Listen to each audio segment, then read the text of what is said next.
Oh, welcome in to the latest episode of that SEC podcast. I'm your host, Michael Bratton. I go by SEC Mike on Twitter. And again, unfortunately, flying solo for this episode, but don't worry, don't tune us off just yet. We got a loaded show with the SEC spring meetings taking place in Destin, Florida right now. Big topics on the line. We got a number of comments and quotes from SEC coaches, several of them here on the show, and Greg Sankey dropping some big-time hints about the future of the SEC. It's what we've been talking about. So let's just jump right into the action here. And we're going to start with, now again, nothing's official at this point because no voting has taken place yet. Anyone telling you, I've seen a couple people out there, the votes are at 8-8. Things are split. We can't decide on who's going where and why and all this. All that's BS. I'm calling BS on it because no voting has taken place. Yet Greg Sankey on Tuesday here, biggest revelation I think so far to come out of SEC Media Days. The SEC is leaning towards single division, or what he's really trying to say there is no divisions, getting rid of East and West, just going full tilt. All 16 in a division, if that's what you want to call it, but one league really is what he's referencing there, and that suggests once again that we're headed towards that. I guess we can't even call it pods anymore, but that's exactly what it is. I don't know why they're getting away from the word pods, but basically the biggest decision yet to be determined. 8-game SEC conference schedule or a 9-game SEC conference schedule. According to Lane Kiffin, that's what's being discussed down there. We do not have a resolution on that just yet. But again, same thing we've been talking about. If we go to 9, we're going to have 3 permanent rivals and 6 rotating conference games every year. But again, they're not wanting to call it pods, and I know that's very confusing. But here's the example I gave out on Twitter.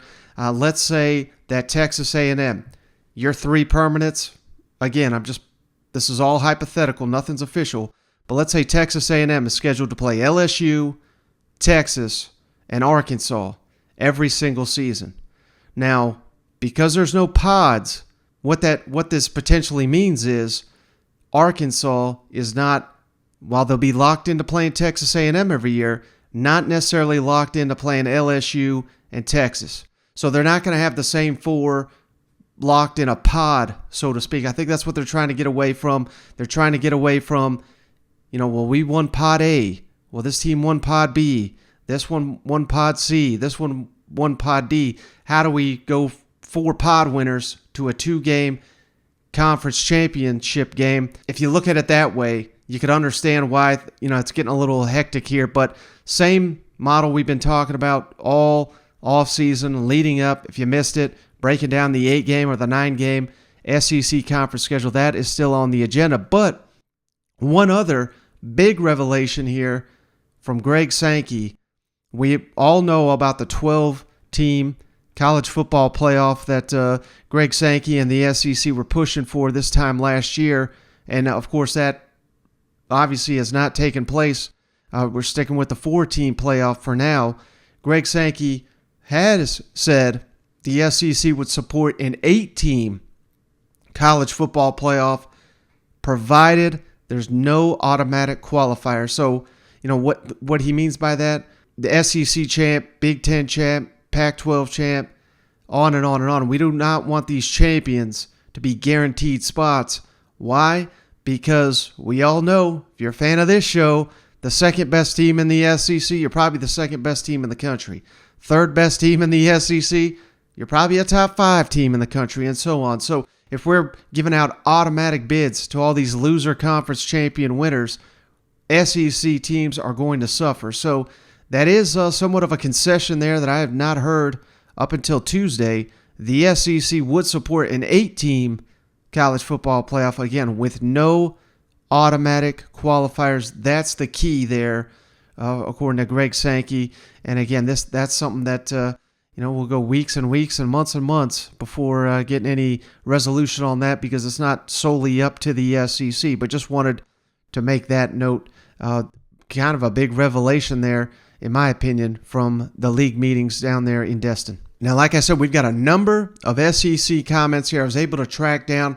Unfortunately, I don't have the video for you guys on the YouTube, so I got to get creative here, but I was able to track down audio for a number of the SEC coaches that spoke here on Tuesday. And we'll start with Eli Drinkwitz, Missouri coach, of course, first one at the podium on Tuesday. It asked, a lot of the same stuff you'd think, NIL, Saban, Fisher, that feud going on.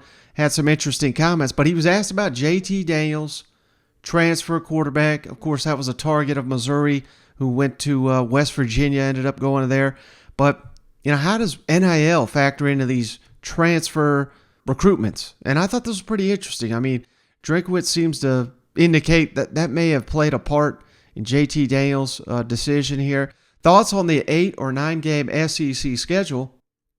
Not something I had considered, but of course, Drinkwitz, his first year in the SEC was the 2020 COVID year, where the SEC had 10-game SEC slates.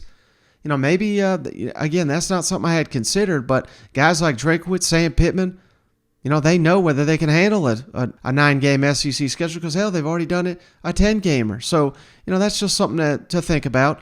And he was also asked about quarterback that they added via the transfer portal, Jake Abram from Mississippi State. And finally, I just thought this was some tremendous stuff here from Drinkwitz. All this complaining from all these coaches.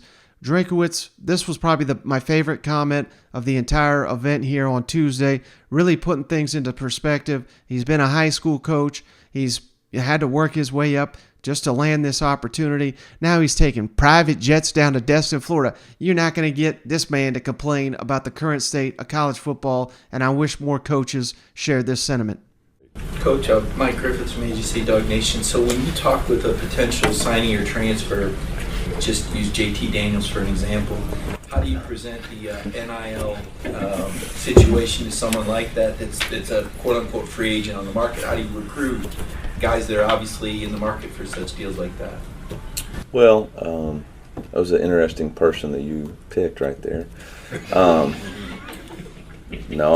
You have to operate within the framework of the NCAA rules and the guidelines that they've established, but then you also have to follow the frameworks of your own state law. And so, our state law allows us to make comparisons but not provide inducements. So really the only thing that we can do is say this is what somebody on our team has potentially done. But we're not able to say, if you come here, then you would receive this. That's illegal and not appropriate conversation. So I think the biggest thing is just, again, focusing on what the University of Missouri can do, AAU institution that's got 6.5 million people in a population. It's got 2 large metropolitan cities, both top 25 cities in the country, and media bases and marketing areas. And so, again, a person is able, with the original intent of NIL, to create value for themselves by becoming a good player and then utilizing their name, image, and likeness to generate interest from companies in order to use them. And so that's really have been our approach, is to talk about the fact that we have 10 Fortune 500 companies within our state. It's the 4th largest in the SEC footprint, behind Texas, Florida, Georgia, I believe. And so it allows us to utilize those conversations, but never in a way that would be an inducement that said, if you do this, then you'll receive this. On the scheduling, 8 conference games, Yes. 9 conference games Yes. for the future of the conference. What would you think about a potential increase from 8 to 9 if it were to head in that direction? Well, I mean, obviously this is the most difficult conference in college football, and so adding another game to that is obviously a challenge, especially when you're at the University of Missouri. But again, my first year in this league, we played 10 SEC games and managed it fairly well. And so, everybody has opinions based off what their initial information is. I'm here to gather more information. I'm sure there's going to be more justification. I'm sure Herb's going to tell us a little bit more about the media side of it. I'm sure that Mark is going to be able to share more about the competitive advantages one way or the other, and I'm sure Commissioner Sankey is going to share his justification for either one, and then we'll be able to make a decision. But I'm not the type of person that's going to just make a decision based off of not having all the information, and that's what these meetings are for, is to gather all the information and then make educated decisions. The one thing I know about college football currently is that the past 2 years have been the most interruption in college football since I've been alive. I can't say it's in the history of college football, but the most that I've. So I don't know that we'll ever have just a set direction and answer moving forward, but we got to do the very best we can. We got to continue to move forward, with the information we have. But I don't want to rush to judgment. Did that 10-game schedule make it easier to digest when you first heard 9 games? Yeah, probably so. And I've been public before that we had 10 games and got Alabama and LSU added to it. So I don't know that you could have any more of a shock than that. Eli, is 8 versus 9 games the main sticking point, or are there? Honestly, I don't know. I was given the 8-game, 9-game, and then some of the information I've read out there, I haven't been able to verify. So hopefully we'll get that information today. What attracted you to Jack Abraham as a transfer quarterback? Yeah, Jack became a possibility for us. Our quarterback room has 2 younger guys on it, and so we were looking for somebody with some experience who could provide. In our first 6 games, we have 3 on the road in 3 really difficult environments in Manhattan, Kansas, Auburn, Alabama, and in Gainesville, Florida. And so to have some experience in that room, we thought would be a valuable thing. And then we have the uncertainty of Sam Horn and his ability. I mean, he's an incredibly gifted player. He's got the ability to play Major League Baseball, and he's going to have to make a decision in regards to his future after the draft. And so felt like for the sake of our team, we needed to make sure we had enough firepower in that room, and look forward to seeing all 4 of those guys really compete, and excited about that. Started today. In what you know about that room right now, is there a leader among the group? Nope. Have you noticed it's harder to hold on to coaches, given now not just having to recruit an athlete, but now you're having to recruit them to stay on the roster? Is it more grinding? Coaches or players? Coaches. You said it's harder to keep coaches? Yeah, like the grind is much more now. The recruiting, even if your roster never stops. We're pretty blessed to have these jobs, man. I coached high school football. I painted lines in the summer and opened weight rooms, and I got to fly down here on a private jet, man. Like, sitting at the beach. So, I'm not. Yeah, is it hard? Absolutely. Do we have the greatest jobs in the world? Absolutely. I mean, so I think no way that I'm going to turn this into a poor me deal. I mean, but for your assistants too. Yeah, I mean yeah, it's tough. But when you're passionate about something and you have a purpose bigger than yourself, I think that's what fuels you and gets you through.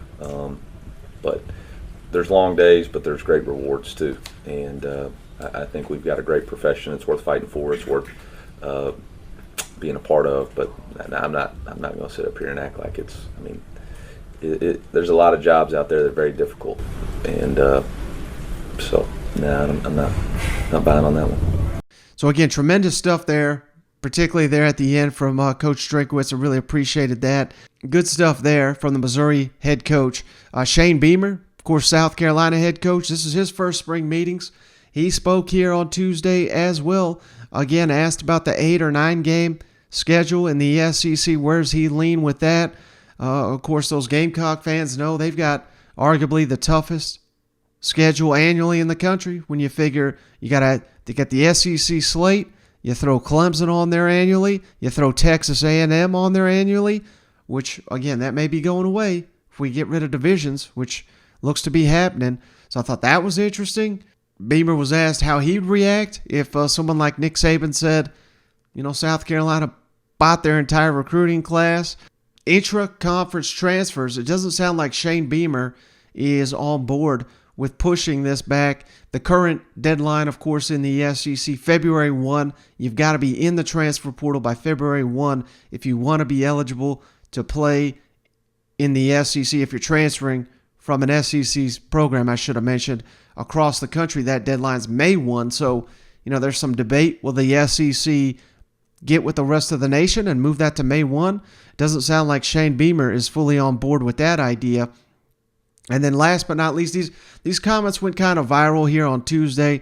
NIL, did that play a factor with Spencer Rattler coming to South Carolina? Shane Beamer says, hell no, that wasn't even mentioned. When it comes to the future conference scheduling, what do you think about the possibility of adding a ninth conference game, and do you have a preference for how you'd like to see the conference align going forward? Yeah, I think we've all got our individual opinions that, I'll keep to myself right now. I know that's going to be a big point of discussion for us this afternoon as we go into meetings. And certainly I see the merit in both of them, and there's positives and things that maybe aren't so positive and whatnot. But I don't know if every school is going to be totally happy with the way it finishes up, but we're all team players and we all want to do what's best, for the SEC, and frankly, we're in a position in our situation already. I mean, I don't know if there's a school in the country that has a tougher schedule year in, year out than what we face already at South Carolina. And the fact that we play in the East with Georgia, we play our crossover team is Texas A&M right now, and then our in-state rival is Clemson. So right away, you look at our schedule in 2022. You guys are the experts. I mean, the preseason rankings that you guys put out, I would imagine three of those teams are going to be in the top 6 teams in the country, and that's been pretty consistent here for a while. So we already face a challenging schedule year in, year out. So whether we're playing 9 conference games or 8, it will still be a challenge. But I look at it as a positive. We talk about competition in our program all the time. We talk about competing, and in my mindset and our players' mindset, we get to go play that schedule. We get to play Clemson each year. We get to play 9 SEC teams or 8 SEC teams, whatever it may be. So eager to get in there and discuss it, and at the end do what's best for the SEC. Not lose sight of that either. How do you think you would react if a colleague accused you of buying your entire recruiting class? That's I'll stay away from that one. So, yeah, sorry. We all put a lot of work into recruiting and a lot of time and effort, without a doubt. And certainly we all try and do things the right way, myself included. And I'll leave it at that. This year for us, at least. Does it concern you that it could open the floodgates even further for cross-conference rivals? Yeah. Going back to I'm sorry. Go ahead, Brandon. No, I was just going to say. I mean. How so for you personally? This is the best conference in America. This is where school players, they want to come play in the SEC, and there's a lot of great programs in the SEC, and there's a lot of relationships, here within the SEC, and when you're talking about players going from SEC school to SEC school, it can get tough. I mean, we had someone transfer into our program from the University of Georgia, right after the national championship game, and it's part of it. There's an argument. Well, if they're going to leave, you want to keep them in the SEC, so they're not going to other conferences. And then there's also the argument that you don't want to have them going to the SEC and jumping from school to school and things like that. So I can see both sides of it. And again, I go back to that'll be a big topic of discussion the next couple of days, and kind of see where it goes on that one as well. I'm eager to hear thoughts on both sides. What role did NIL play when Spencer Rattler decided to come to South Carolina? From our end, none. Now I know he's worked out some deals since he came to South Carolina, and good for him. But on the front end, nothing. My conversations with Spencer and his dad, NIL never came up. We got on a Zoom call with he and his entire family. NIL never came up. It was us selling everything that we have at the University of South Carolina to offer academically, athletically, and socially in Columbia is what we sold, which is what we do with all of our prospects as well when they come through. We don't bring them in on recruiting visits and have a 1-hour NIL education session with them. Some schools do. We haven't gotten to that point yet, and I'm not saying it hasn't come up in recruiting with other prospects, Mark, but with Spencer, zero.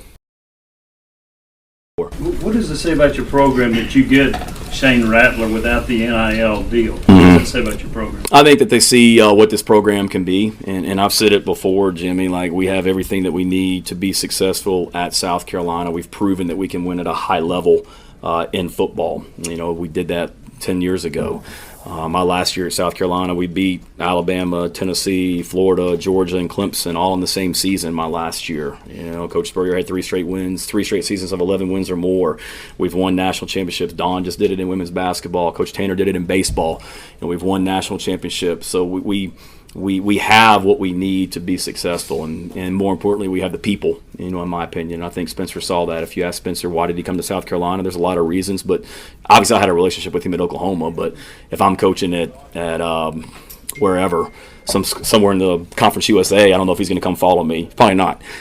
He came to South Carolina because he believed in what, you know, we're doing, and you know, he saw the opportunity to, you know, really maximize his abilities on and off the field. All right, so some interesting comments there from Shane Beamer, no doubt. Spencer Rattler, not motivated by the NIL, at least in his transfer recruitment. And hell, you know, I tend to believe him because it doesn't matter if he's going to South Carolina or Southern Cal. Name your Power 5 program. Spencer Rattler is going to have his opportunities. The guy's already made a fortune at Oklahoma with the NIL opportunities, and he's continued that there in Columbia. So interesting comments. Kirby Smart, next on the docket here, the reigning national champion, 8 or 9 game SEC schedule. That's something Kirby weighed in on, along with divisions going away. Is that something Georgia even wants? They've been dominating the SEC East since basically Kirby's second year there in Athens, on coaches having disagreements. This was a funny comment here. Kirby letting loose a little bit here with these Mickey Mouse comments. And then Georgia always seems to play a really tough opponent right out the gate. That is something that Kirby Smart loves to see. They got that again with the Oregon Ducks. Dan Lanning and company traveling to Atlanta to face the Georgia Bulldogs with, of course, a familiar face under center, Bo Nix, now Oregon's quarterback. Of course, he's not won the starting job, but that is the expectation. So Kirby Smart tackles all that, and he loves the fact that Georgia's got what appears to be a tough opponent right out the gate. Kirby, 3 years ago, we're referring back to, I think we were talking about the LSU game, and I think as a student athlete you talked about that being one of your memories and wanting to see your players. At the time, you were in favor of a 9-game model. Has anything changed with that? Is that still a more priority in your viewpoint on that? I'm always excited to have great matchups. You have to walk a fine line. I don't think there's a coach in his right mind that's going to say, in a perfect world, I think it's 8 games, 9 games, because there's so much more involved than just what the coach wants. There's a lot to do with television contracts. There's a lot to do with making sure everybody gets to play, a fair schedule. It's hard when you look at it and you look at the options out there. There's a lot of options. I'm for what gives the student athlete the best experience of being in our conference. We've got 2 more teams on the horizon, and that changes the dynamic as well. So there's nothing wrong with a 9-game schedule, but that may not be the best thing for the conference right now. So I think it's a lot more about who you play in those other games than necessarily a 9-game schedule. And we've been very aggressive in terms of scheduling and trying to schedule opponents out in the future that make great matchups, because I want the University of Georgia to play in big games. So whether that's an extra SEC game or another Power 5 opponent that attracts our fan base and excites our fan base, then so be it. But I don't have a stance in terms of this is what's best or that's what's best, because it changes as our conference changes. You've had a lot of success in the SEC East. Obviously, there's a future possibility of no divisions. What are your thoughts on that? And do you have any thoughts on the 3 permanent rivals if they go in that direction? I think there's a lot of options on the table, probably more than you guys even mentioned. But I'm not into whether we have divisions, pods, permanent rivals. I'm into what's best for our conference. And that's long-term what's best for our conference, what gives us the best opportunity to create national champions, and not trying to look at it through a straw of only what's best for Georgia, because sometimes those two are hard to coexist. If you try to keep 14 or 16 teams happy, there's not a model for that, right? Somebody's going to have something they dislike within that model. So it's about the student athletes and their experience more so than just the scheduling. Is that hard to figure out what's best when you're not entirely sure what the CFP format is beyond 2025? Probably, but again, we can change that within conference anytime we need to. So it's really just more about what we think fits best for the model moving forward. I'm excited about the potential to have two teams. I'm excited about the leadership within our conference that helps make those decisions. They have the hardest decisions to make, guys, because they've got 14 members that are not going to all agree on one thing. I'm smart enough in politics to know that you're not going to have 14 of your constituents all out there clapping and happy. So there has to be a method of madness, and somebody has to make the ultimate decision on what's best. And I just think long term, having been in this conference for 28 years in some way, shape, or form, that it's the best conference there is. So let's keep it that way. How surprised are you that Nick and Jimbo, two coaches you know very well, are coming into this meeting not speaking to each other? We don't speak to each other, any of us. So, I mean, there's not. When Nick Saban calls you, though, or Jimbo calls you, you answer the phone, right?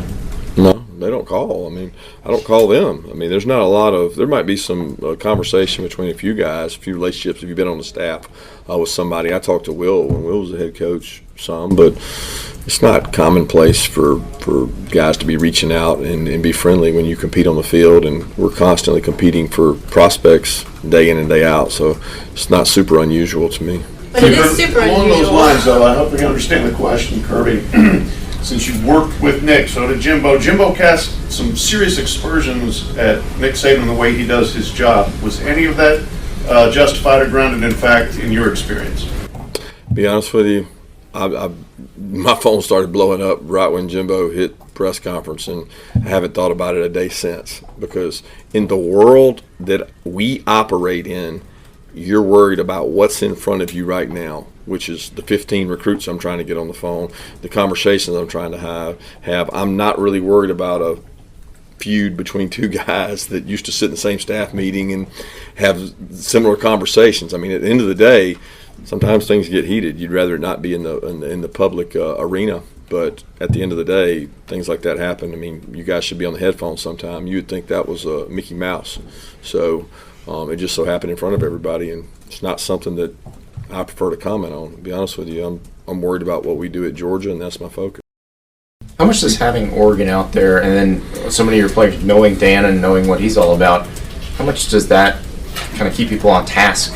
Yeah, I want that every year. I mean, I'd love to have an opener of that caliber. That's the goal, is that your off season is geared around your conference play, but who do you open with? What kind of excitement can you generate for the off season? And Oregon gives us that opportunity. You planned and strategized against Bo and played against Bo Nix 3 times during his career, obviously, when he was at Auburn. So how did you see him as a challenge to go up against defensively, and what your initial thoughts are of him getting back with a coordinator who's played with before, and what that opener will present to you? Yeah, he's a great athlete. Probably one of the best athletes I've ever seen at quarterback in terms of GPS numbers, speed, overall athleticism.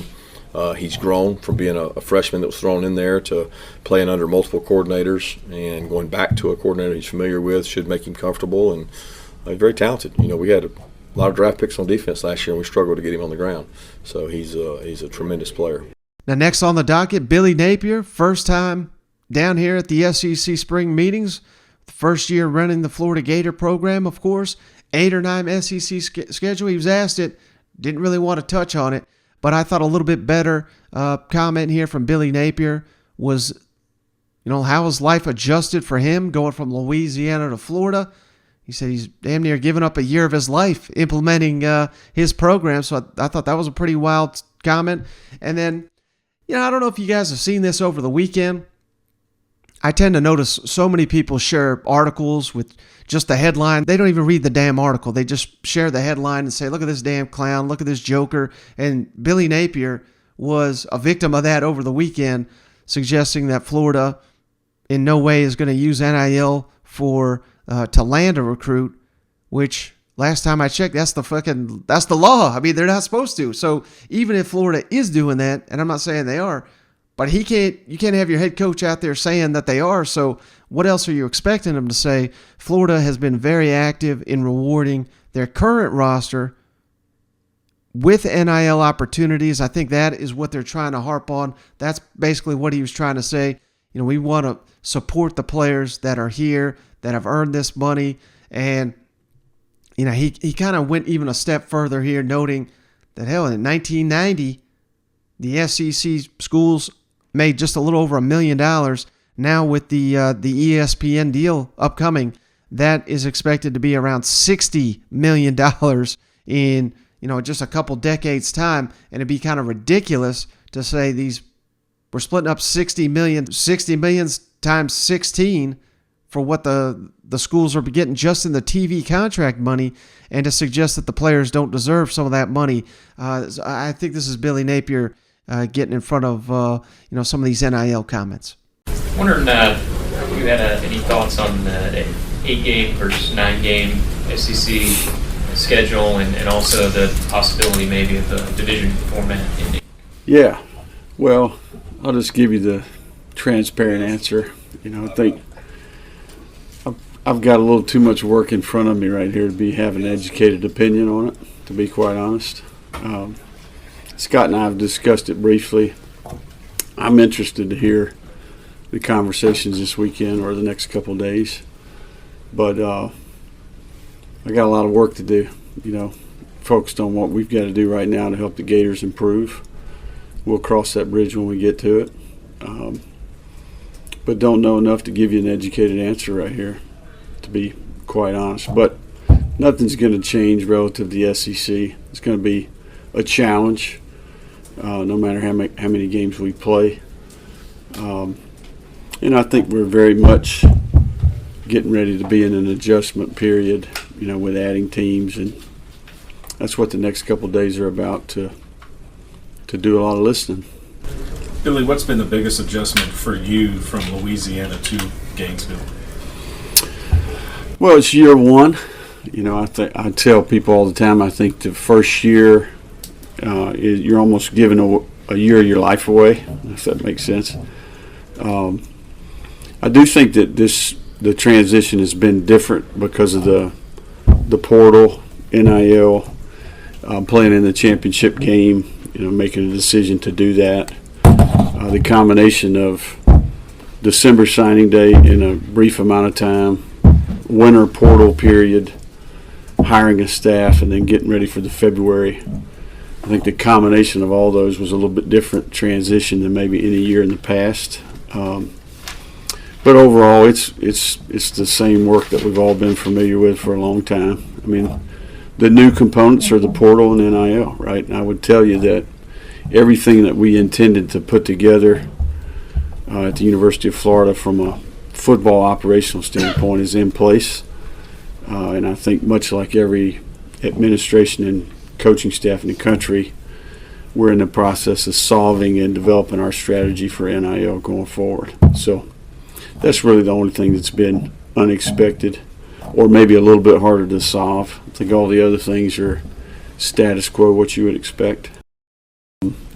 I'm a firm believer that this is a positive, okay, relative to we're living in a different era, right? If you go back to 1990, I think I did some research the other day, each SEC institution got like $1.3 million a year from the league, right?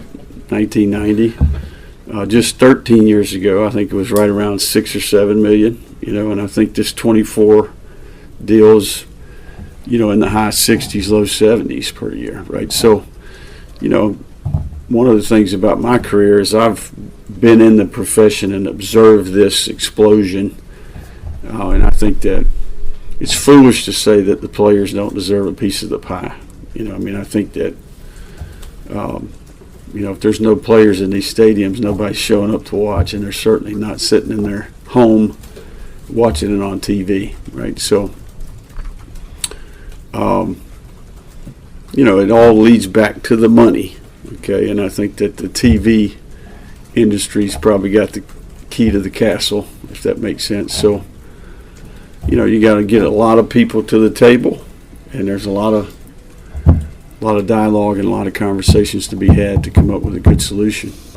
Then last but not least, of course, Nick Saban spoke, and he didn't necessarily back off any of his NIL comments, but I want to hand it to this guy. I've never had him on the show. Would love to at some point, but a hell of a job by Olin Buchanan of TexAgs, the great Texas A&M site, right out the gate, challenging Nick Saban.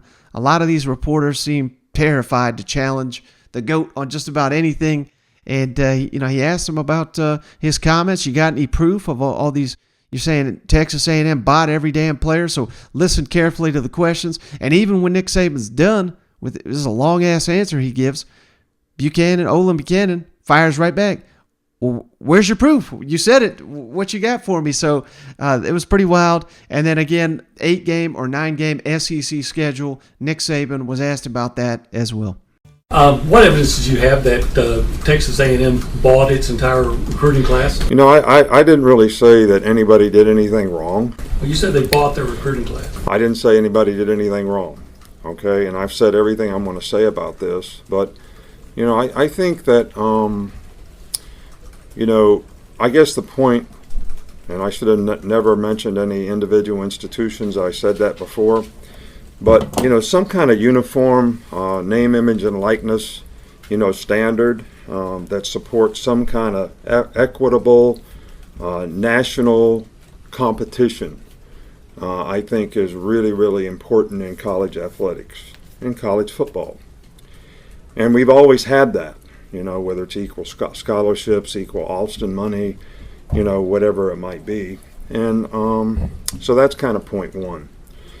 Point two is we need some kind of transparency in name, image, and likeness deals, to verify that, players are doing what they need to do to have the opportunity to, make money in name, image, and likeness. And believe me, I'm all for players making as much as they can make, okay? But I also think that, we've got to have some uniform, transparent way to do that. Our players did extremely well last year in name, image, and likeness because they got agents, they had representation, they had people who wanted them to actually endorse something for them. And they did very, very well. And it's public record, and you can see how well they did.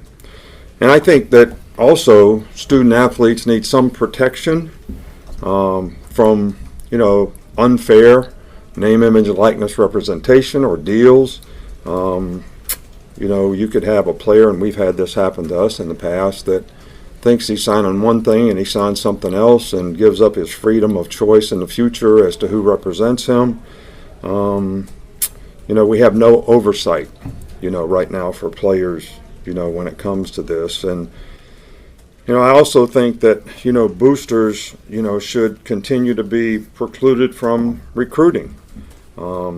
Including use of, name, image, and likeness offers, prior to, enrollment. So, that's basically, what I have to say about, some of the things that I think we need to do from a college football perspective. This is not about Alabama. This is not about what's best for us.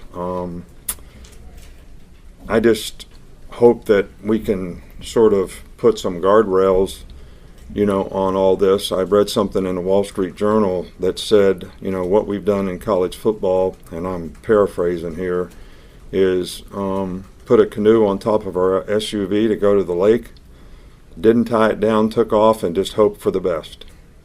And I think that's, kind of where we are right now. And I think it's a great thing for players, to have the opportunity. They've always been able to work.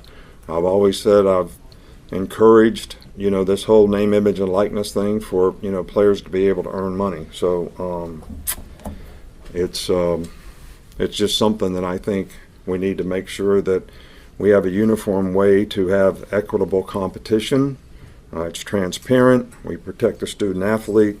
And, boosters have never been involved in recruiting, and hopefully, we'll not allow that to happen relative to this circumstance. Is Jimbo lying when he says that they didn't do anything? I have no problem with Jimbo. I have no problem with Jimbo at all. You've long been vocal about playing more conference games. Do you support the 9-game schedules or a model that you prefer the 3-6 or?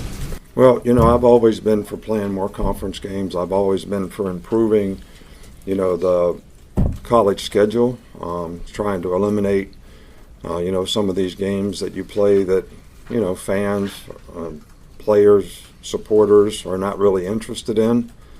I think the 9-game format is a start, in that direction. But, what is the best model? I think that's the issue. What is the best model? That's number one. And number two is, are other conferences doing the same thing? Are they going to play more conference games? Are they going to, have the same kind of competitive balance? This always goes back to competitive balance. And when you have conferences making all these decisions, sometimes you lose a little bit of that. So, if we're going to play 9 conference games and we're going to end up playing probably 5 minimal, top 15 teams in the country, and I'm talking about all of us, not just me, our team, how's that going to compare to other conferences?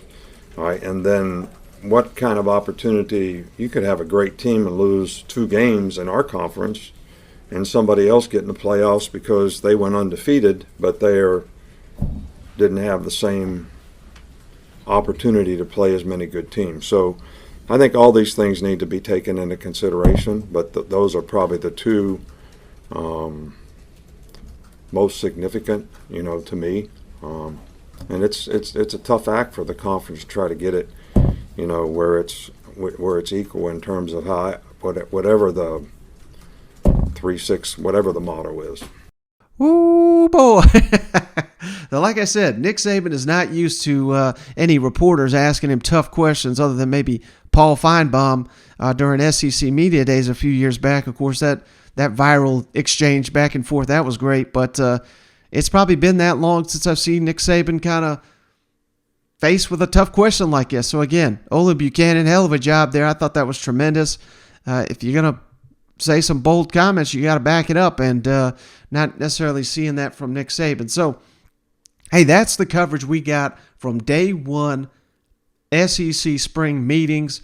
Next episode, we'll have a lot more comments. I know I teased the SEC West team fan predictions. We will get to that, but just with all the coaching comments here, I thought this would be a little bit better way to do it. I've already reached out to a guest down there covering the events down there in Destin, so hopefully get him on the line to talk about covering that event and what he's hearing down there, and hopefully more viral clips, comments, concerns, everything going on at SEC spring meetings. So stay with us here on the next episode. I appreciate each and every one of you for checking us out. We'll catch you on the next one.